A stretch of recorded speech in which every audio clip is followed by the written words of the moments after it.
విడిచి బయలుదేరాడు. తనకు వ్రతభంగమైనందుకు ఉపవసిస్తూ ఒకరోజు శివరాత్రి నాటికి గాన్గాపురం చేరుకున్నాడు. అతడు దేవి చెప్పిన ఆ యతీశ్వరులు ఎక్కడ ఉన్నారని ఆ నగరవాసులను విచారించాడు.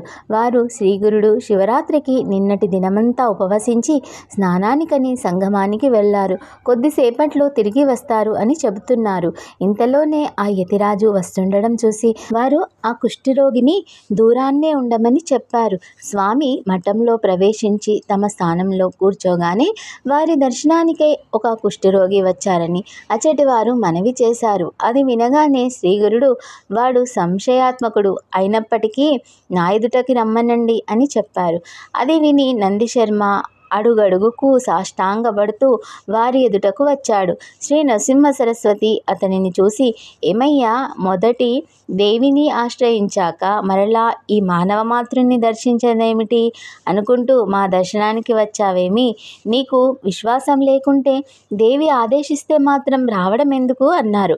వెంటనే ఆయన సర్వజ్ఞులని తెలుసుకొనిన నందిశర్మ పశ్చాత్తాపంతో సాష్టాంగ నమస్కారం చేసి ఇలా అన్నాడు. స్వామి, నేను మూఢుడను. శుద్ధసత్వ స్వరూపులైన మీ దృష్టి నాపై ప్రసరింపజేయడం వలన నాలోని తమోగుణం అంతరించింది.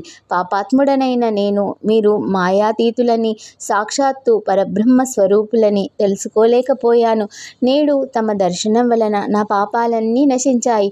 మీరు భూమిని ఉద్ధరించడానికి దిగివచ్చిన గంగవలే నా వంటి వారిని రక్షించడానికి మానవ రూపంలో అవతరించారు. మీ పాదసేవ దొరికాక నా అభీష్టం ఎందుకు నెరవేరదు? జారత్వ దోషం వలన పాషాణమైన అహల్య శ్రీరాముని పాదస్పర్శ వలన ఉద్ధరణ పొందలేదా? నేను ఎన్ని పాపాలు చేసిన వాడనైనా మీ పాదస్పర్శ వలన పవిత్రుడవుతాను స్వామి. నా స్థితి కొంచెం విన్నవించుకుంటున్నాను. వినండి స్వామి అని అంటాడు. నాకు వివాహమైనప్పటి నుండి ఆపాదమస్తకము కుష్ఠరోగం వచ్చింది. అందువలన నా భార్య నన్ను విడిచి పుట్టింటికి వెళ్ళిపోయింది. నా తల్లిదండ్రులు కూడా నన్ను వెళ్ళగొట్టేశారు. నేను దిక్కులేని వాడనే ఆ జగదాంబను ఆశ్రయించి ఉపవసించిన నా పాపం నశించలేదు.